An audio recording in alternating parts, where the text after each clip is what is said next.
Before the world knew him as Daddy Yankee, before stadiums echoed with the thunder of reggaeton, there was a moment when everything almost ended. A teenager in the streets of San Juan, Ramón Luis Ayala Rodríguez, caught in the wrong place at the wrong time, struck by a bullet that could have silenced his future, but instead, it forged him. From that near-fatal night rose a fire that would ignite a global movement, a rhythm born in Puerto Rico's housing projects, carried by the son of Ramón Ayala Class and Rosa Maria Rodríguez. Yet his story didn't begin with Gasolina or the dawn of reggaeton. It begins centuries earlier, in the heart of Puerto Rico, where the bloodline was shaped by survival, migration, music, and the relentless will of a people who refused to break. Because behind every legend is an ancestry, and behind every king, a dynasty. I am Dyron Castro Torres, the genealogist, and this is the ancestry of Daddy Yankee, the bloodline of the King of Reggaetón.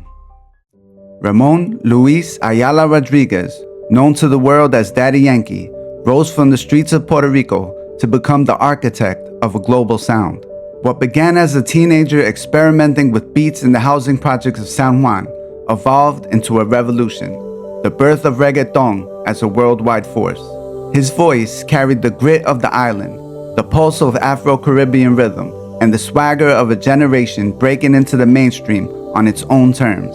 With Gasolina, he didn't just release a song, he detonated a cultural explosion that rewrote the map of Latino music. His albums became anthems, his collaborations bridged continents, and his influence reshaped what it meant to be a Latino superstar.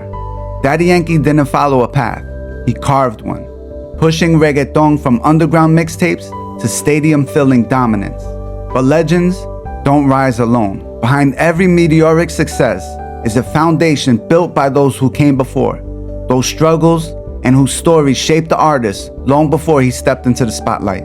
And to understand the making of Daddy Yankee, the bloodline, the character, the fire, we must look at the man who stands at the root of his paternal lineage, his father, Ramón Ayala Glass. When you look at Daddy Yankee standing before his father, Ramón Ayala Glass, you see more than a family portrait. You see the origin of a legacy.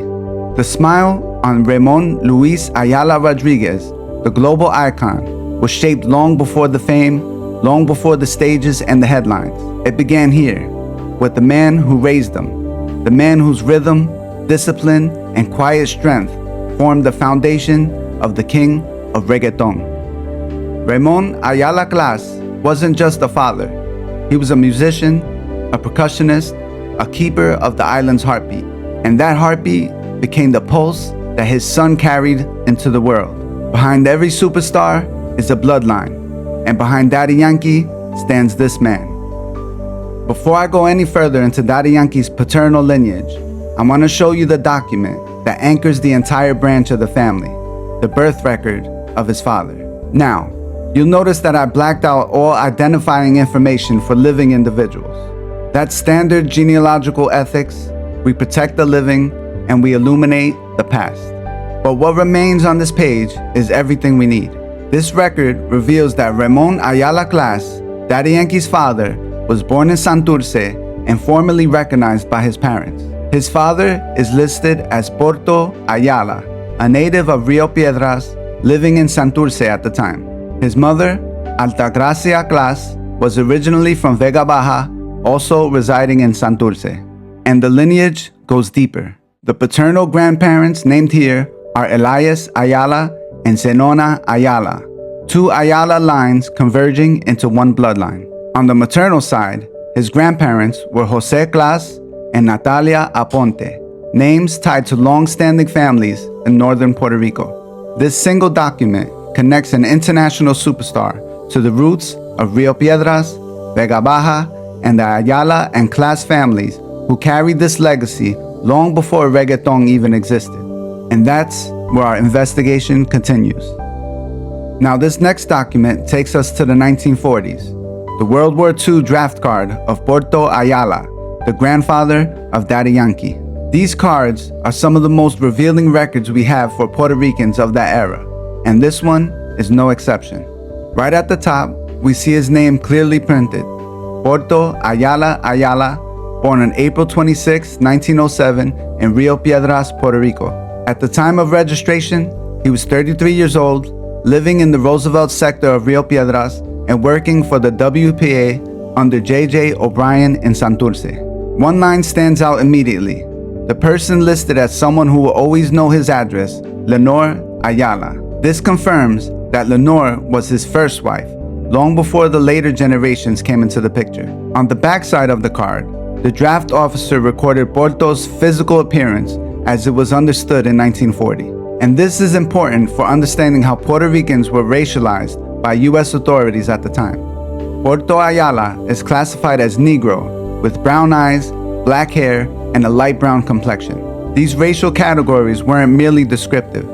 They reflected the social and political realities imposed on the island during the 20th century.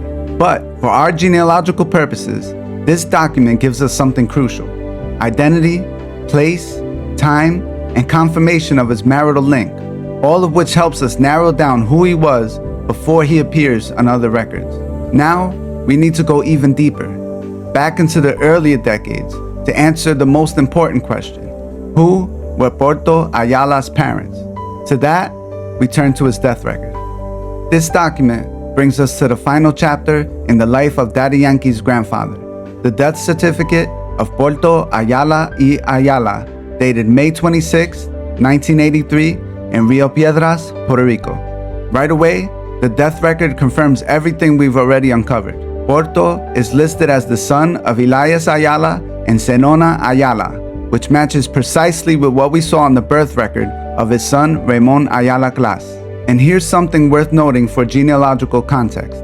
Both parents share the surname Ayala. In Puerto Rico, that often hints at a family connection within earlier generations, cousins, second cousins, or two branches from the same regional clan.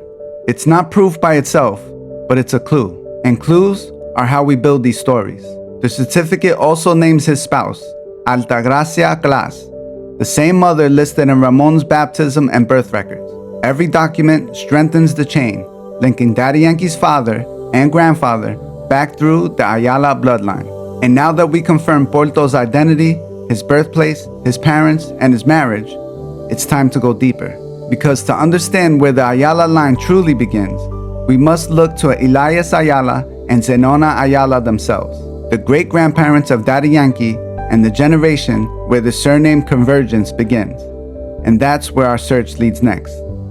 And now, we go back to 1920, a century into the past, to the U.S. Census of Puerto Rico. This single page from the Barrio Jimenez of Rio Grande gives us one of the clearest snapshots of Daddy Yankee's ancestral household. Right here, we find the Ayala family listed under the head of household, Elias Ayala Trinidad. This is the same Elias Ayala named on the death record of Porto Ayala y Ayala. Next to him is his wife, Lenore Ayala y Caraballo, and this is critical. The presence of the second surname is the key that allows us to track Lenore's through baptismal, marriage, and earlier census records. In Puerto Rican genealogy, those second surnames are the compasses that tells us exactly which branch of the family tree we're dealing with. Below them is the child who links the household to the future, Porto Ayala, their son, and the grandfather of Daddy Yankee. At this moment in time, Porto is a young boy living in a rural, agricultural community long before he appears in the World War II draft system and decades before his grandson becomes a global icon. There's another detail here that speaks volumes about race, identity, and how Puerto Ricans were categorized under U.S. rule. In this census, the entire family, Elias, Lenore, and Porto, are listed as mulatto. But on Porto's 1940 draft card, he is classified as Negro. This shift wasn't just bureaucratic. It reflects how the American racial system were imposed on the island, flattening a complex Afro-Caribbean identities into rigid categories. But for our purposes as genealogists, every record adds clarity. And this one gives us two crucial leads: Elias Ayala Trinidad and Lenore Ayala Caraballo, a husband and wife who share the Ayala surname, which suggests that somewhere in the family tree, their lines converge. So the next question becomes the heart of the investigation. Who were the parents of Elias and Lenore, and how exactly are those two Ayalas related? That's what we uncover next. This next document takes us all the way back to 17 April 1892, the baptism of Juana Ayala Ayala, the sister of Porto Ayala. I'm showing you this record because, although it is Juana's baptism, it finally gives us what we've been searching for: the names of the parents and grandparents of Porto Ayala, allowing us to climb one more generation up the Ayala family tree. Right at the top of the record, you'll notice a circled P. In Spanish colonial records, that P stands for Pardo. That was a racial category used for people of mixed ancestry, typically a blend of white, Spaniard, native Taino, and black African heritage. This single letter tells us that the Ayala family existed within a complex racial reality of Puerto Rico long before American racial categories tried to redefine them. But the real genealogical gold lies in the names listed inside the document. The father is Elias Ayala, and the baptism tells us that he is the son of Jose Ayala and Estefania Trinidad. The mother, Zenona Ayala, is identified as the daughter of Juan de Ayala and Eugenia Caraballo, perfectly matching the surnames we saw earlier in the 1920 census. And here's a beautiful detail. The paternal grandparents themselves served as godparents, Jose Ayala and Estefania Trinidad. This was common in close-knit rural families, and it virtually connects the three generations within the same sacrament. Every name, every second surname, every detail reinforces what we already uncovered. Two Ayala lines living side by side, intermarrying, and passing the surname forward. But we still don't know the full picture.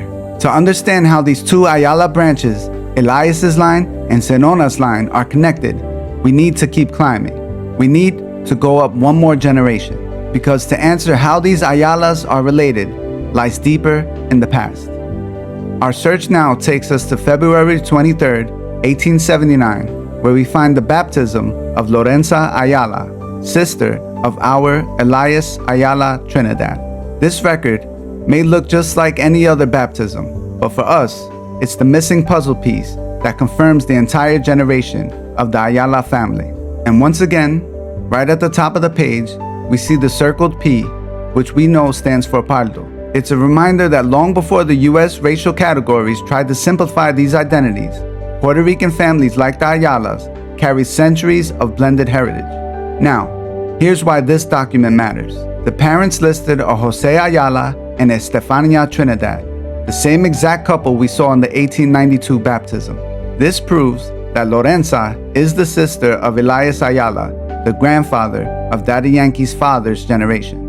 But this baptism takes us even deeper because it names the grandparents. From this record, we learn Jose Ayala is the son of Miguel Ayala and Maria de Jesus Calderón. Estefania Trinidad is the daughter of Prudencio Trinidad and Theodora Nieves. In one page, we jump back another generation, identifying the great-grandparents of Porto Ayala and the ancestors of the Ayala line that eventually leads to Daddy Yankee. But we're not done yet. Remember, the Ayala surname appears on both sides of the family, paternal and maternal, which means there are two Ayala lines converging earlier in history. So to understand how these branches connect, we now turn to the other Ayala ancestor, Juan de Ayala, the father of Zenona Ayala y Caraballo. And that's where our investigation goes next. Now, we arrive at the document that cracks the Ayala mystery wide open. The 23 May 1884 death record of Juan Ayala Calderón. At the top of the page, we once again see the circled P. Just like the earlier baptismal records, the P stands for Pardo. But what makes this document so important is the identity of the deceased. Juan Ayala Calderón, son of Miguel de Ayala and Maria de Jesus Calderón. He was married to Eugenia Caraballo. Remember that name because we're going to be coming back to it very soon. This record is the key that proves something we suspected but could not confirm until now. Elias Ayala Trinidad and Zenona Ayala Caraballo, the parents of Porto Ayala Ayala, were first cousins. Here's what we now know. Elias Ayala was the son of Jose Ayala Calderón and Estefania Trinidad. Zenona Ayala was the daughter of Juan Ayala Calderón and Eugenia Caraballo. And this death record shows that Juan de Ayala Calderón and Jose Ayala Calderón were both the sons of the same couple, Miguel de Ayala and Maria de Jesus Calderón. Two brothers, two Ayala lines, one family tree. Their children, Elias and Zenona, married, forming the Ayala-Ayala union that eventually leads down to Porto Ayala, to Raymond Ayala class, and ultimately to Daddy Yankee. But we're not done. We still need to understand who Miguel de Ayala and Maria de Jesus Calderón were, the great-grandparents at the root of both Ayala branches. And that's where our investigation goes next. Now, we travel even deeper in the 19th century, all the way to March 5th, 1832, to witness the moment that unites the Ayala and Calderón bloodlines, the marriage of Miguel de Ayala and Maria de Jesus Calderón. The handwriting is faint, but the story it tells is powerful. Near the top of the record, the groom is named Miguel Ayala, and the priest records that Miguel is the legitimate son of Valerio Ayala and Maria de Rosario.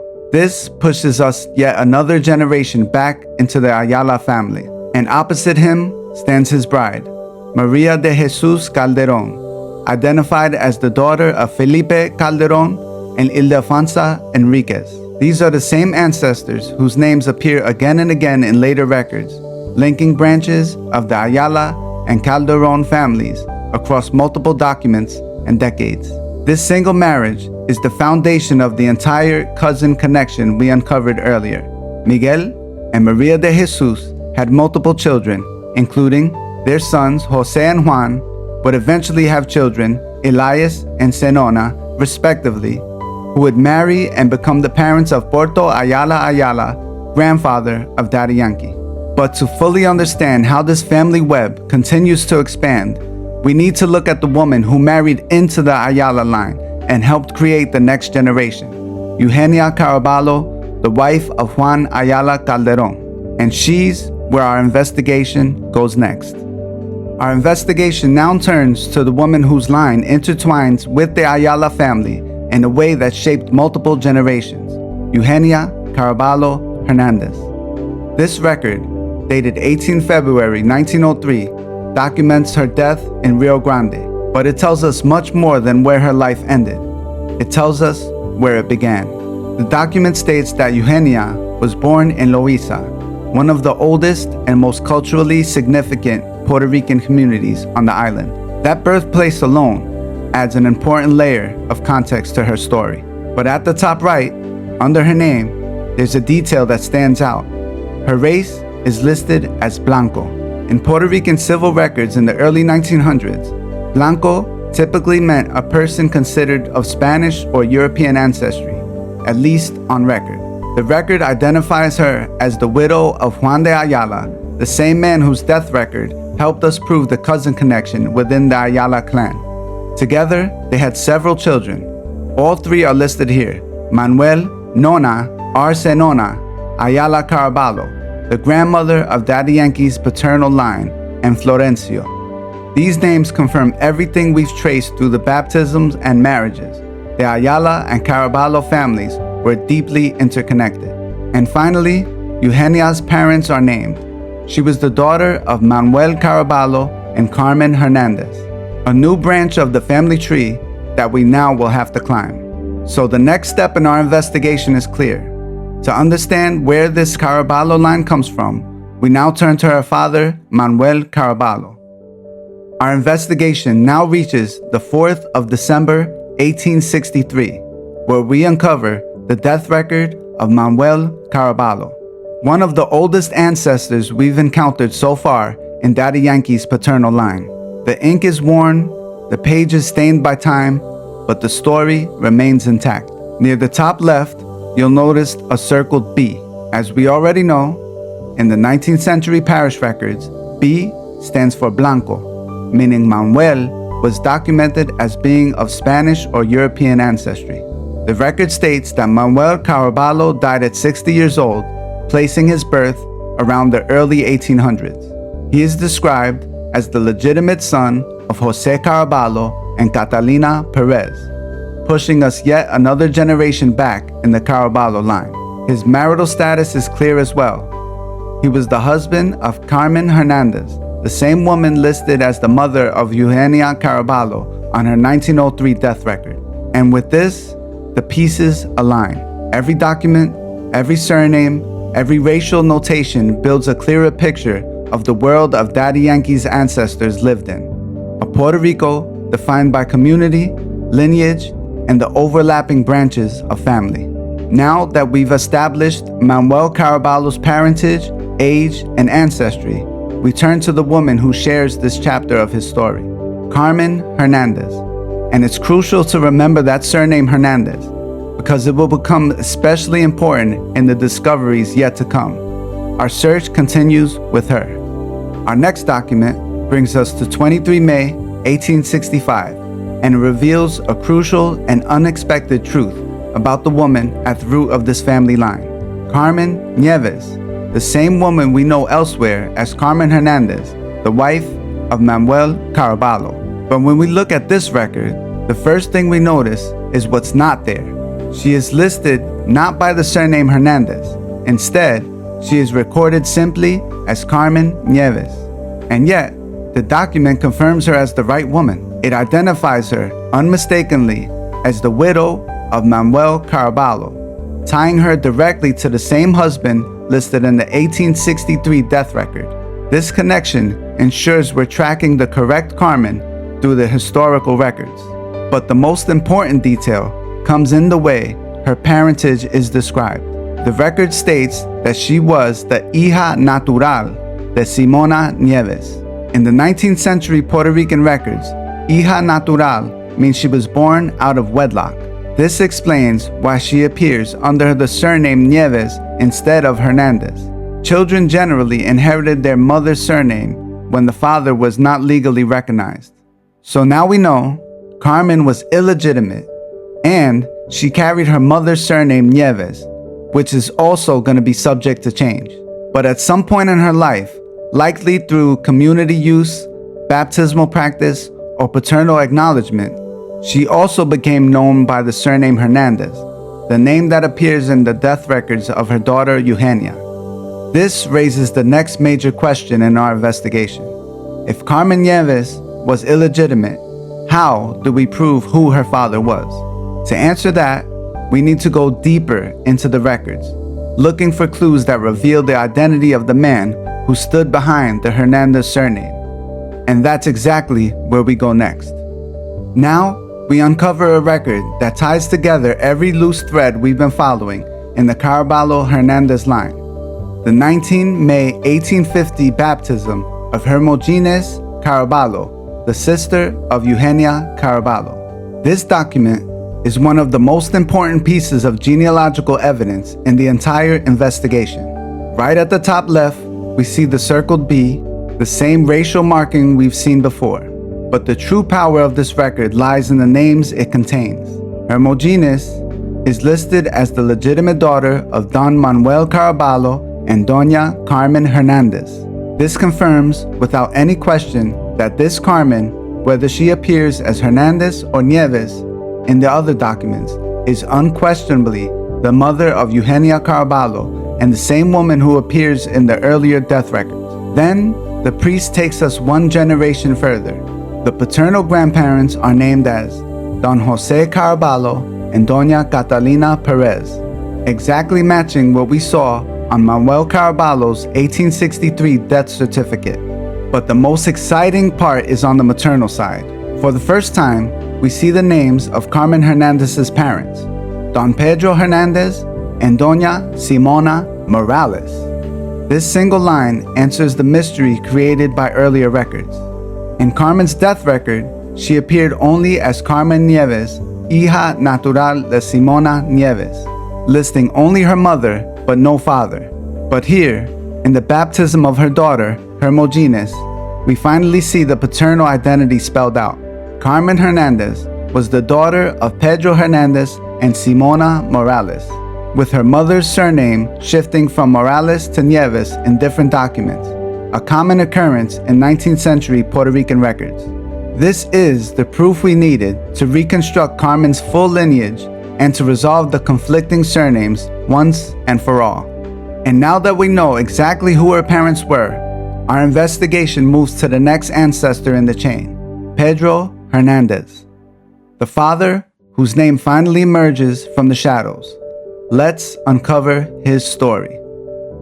Now, we enter the early 19th century, into the fading ink and fragile paper of 29 May 1822, the death record of Pedro Hernandez de la Sierra, the man whose lineage binds two families together, Daddy Yankee's and my own. The record tells us Pedro died in Loíza, 70 years old, at a time when few people lived that long. In the margins, we see the unmistakable racial mark, the circled B, Blanco, meaning he was recorded as being of Spanish descent. But the key details are inside of the text. Pedro Hernandez de la Sierra is identified as the legitimate son of Ventura Hernandez and Maria de Rosario. This one line takes us back yet another generation and gives us the names of the ancestors who stood at the foundation of this branch of the tree. The record also tells us that Pedro had been married twice. His second marriage was to Simona Morales, the same woman we saw earlier as the mother of Carmen Hernandez, the maternal ancestor who married into the Caraballo family. But here's where the story becomes personal. Pedro Hernandez de la Sierra, his first wife, was Petrona Ramirez Diaz, and I descend from that first marriage. Which means, through the Hernandez de la Sierra line, Daddy Yankee and I are fifth cousins twice removed. Two families, separated by centuries of history, now crossing paths through the archives. And to truly understand how that connection formed, and how it shaped both his ancestry and mine, we need to go back one more generation to the couple who started this entire branch, the Hernandez line, Buenaventura Hernandez de la Sierra and Maria de Rosario Garcia. They are ancestors we share and the next step of our story. This document in the Hernandez line takes us deep into the 18th century to 22 September 1779, the death of Buenaventura Hernandez de la Sierra. The record itself is sparse, worn by time, and the ink has surrendered much of its detail to the centuries. But even in its fading state, it preserves the essentials. We learn that Buenaventura was married to Maria de Rosario, and together they raised several children, enough that he left behind an inheritance substantial enough to be mentioned by the parish priest. Their family was clearly established, respected, and woven into the fabric of the community. Although this record tells us little about Ventura's origins, other archival sources fill in those gaps. We know that Ventura Hernandez de la Sierra was born in Havana, Cuba, and was the son of Juan Hernandez de la Sierra and Clara Dominguez. His journey from Cuba to Puerto Rico places the Hernandez line in the crossroads of Caribbean migration, a movement shaped by empire, trade, and the deep currents of colonial history. But Ventura's significance doesn't end with geography. Through his son, Juan José Hernandez de la Sierra, Ventura becomes the ancestor of another figure who helped shape Puerto Rican identity in the modern era, José Chacha Jiménez, the founder of the Young Lords Party, one of the most influential Puerto Rican civil rights organizations in United States history. Which means, through Ventura and Maria de Rosario, Daddy Yankee, Chacha Jiménez, and I are all distant cousins connected through the same ancestor, Buenaventura Hernandez de la Sierra and Maria de Rosario Garcia. This is the power of genealogy, watching how history, migration, music, liberation movements, and personal ancestry trace back to the same root.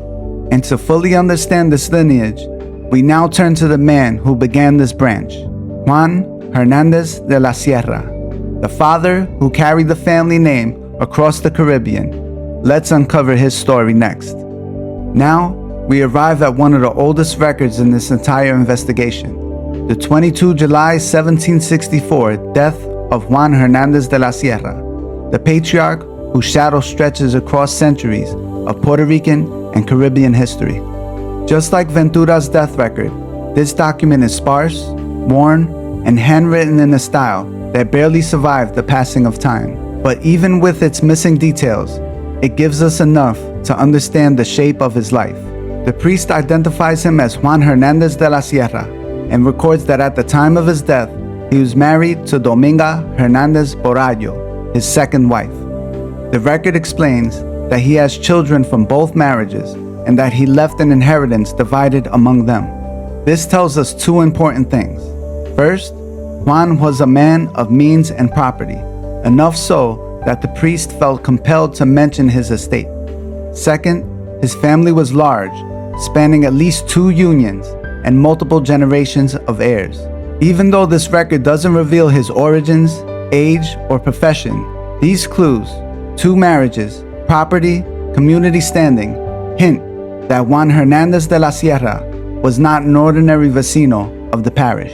And the fact that his descendants appear across multiple prominent lines in Rio Grande, Loíza, and beyond tells us that his presence on the island was foundational.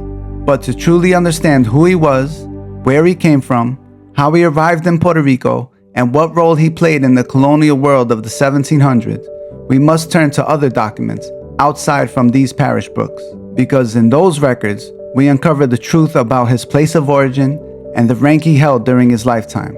And that's where our story goes next. And now, we step deep into the 1700s to 10 February 1724, the baptism of Maria de la Concepción Hernández de la Sierra, the sister of Buenaventura and another one of my direct ancestors. This record is one of the most valuable pieces of evidence in the entire Hernández de la Sierra lineage.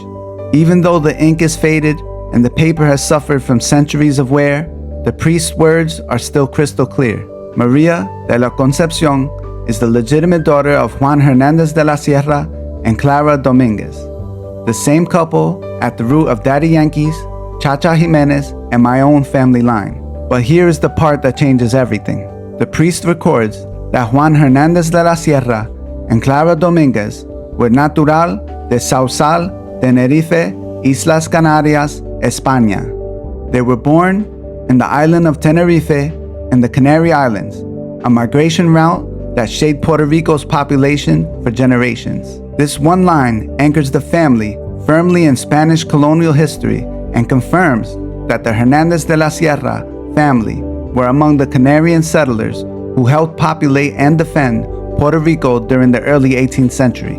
From this point forward, these ancestors are not simply names in a parish book. They are part of a known migration movement, a wave of families brought by Crown policy to fortify the island and establish new communities. And now that we know where they came from, the next question becomes, what role did Juan Hernández de la Sierra hold in Puerto Rico? Because Canarian migrants didn't just arrive. Many served in militias, as colonial guards, or in local defense roles. To understand the full story of his life, we now have to turn to documents that reveal his military rank. And that's where our investigation goes next. And now, we come to a record that doesn't just confirm the Hernández de la Sierra's family rise in Puerto Rico. It reveals the rank, the position, and the status of the man who founded this entire branch of the lineage. This is the 5 December 1739 marriage of Maria de la Concepción Hernández de la Sierra, sister of Buenaventura and another one of my ancestors. The groom is listed as Mateo Ramirez, son of Domingo Ramirez and Mariana de la Concepción, a typical notation. But it's the bride's identity that electrifies the record. Maria de la Concepción is described as the legitimate daughter of Don Juan Hernández de la Sierra and Doña Clara Dominguez, the same couple we saw in the 1724 baptism. But here, the priest adds a detail that will transform everything we know about this family. Juan Hernández de la Sierra is titled as Sargento Mayor de la Rivera de Manatí, Sergeant Major of the Manatí Militia. This means he wasn't simply a migrant farmer or artisan. He held one of the most important military ranks available to settlers in the 18th century Puerto Rico. As a Sergeant Major of the district militia, he would have been responsible for organizing local defense, overseeing drills and weaponry, managing the community militia during times of danger, representing the Canarian settler population in matters of order and security.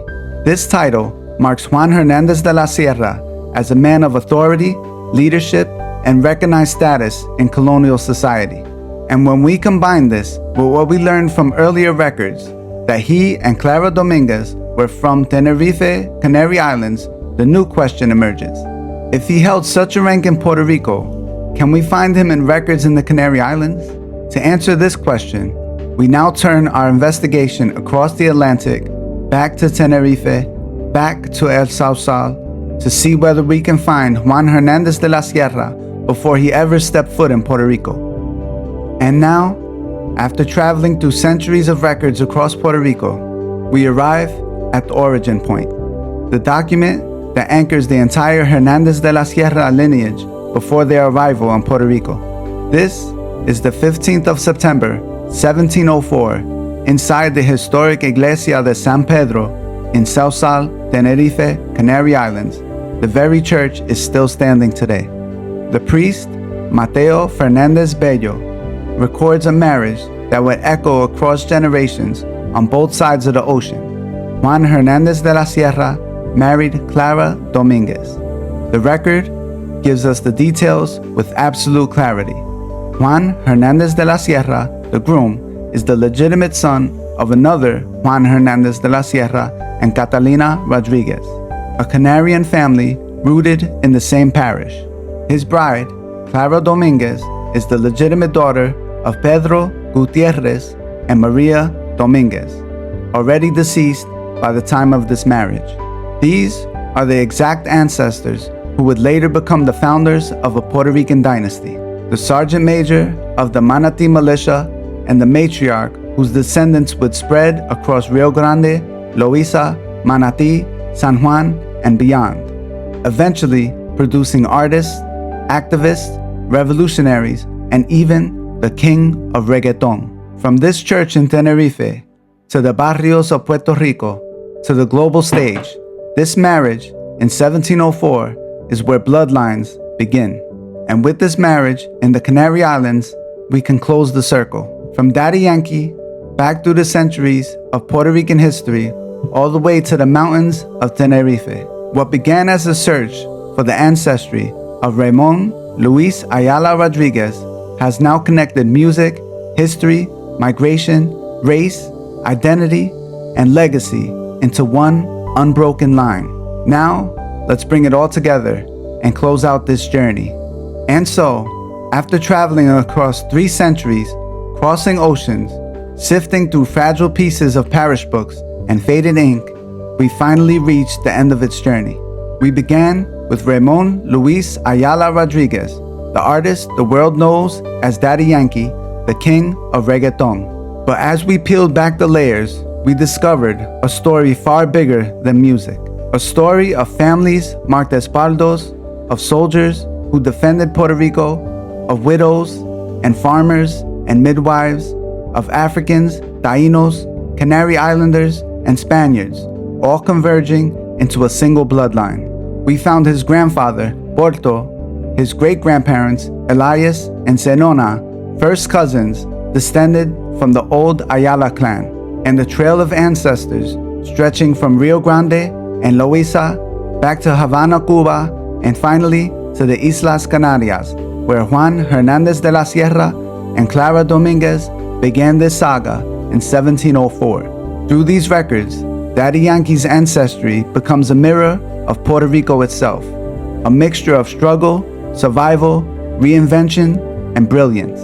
And somewhere along the way, I found my own connection, a shared line through Buenaventura Hernández de la Sierra and Maria del Rosario Garcia, making Daddy Yankee and I distant cousins, bound from the same island, the same history, and the same ancestors, who carved their names into the records long before any of us were even born. If this video showed anything, it's that genealogy is not just paperwork, it's identity, it's memory, it's proof that every life leaves a trail. And when you follow that trail far enough, you don't just find ancestors, you find yourself. I am Dyron Castro Torres, the genealogist, and this is just the beginning.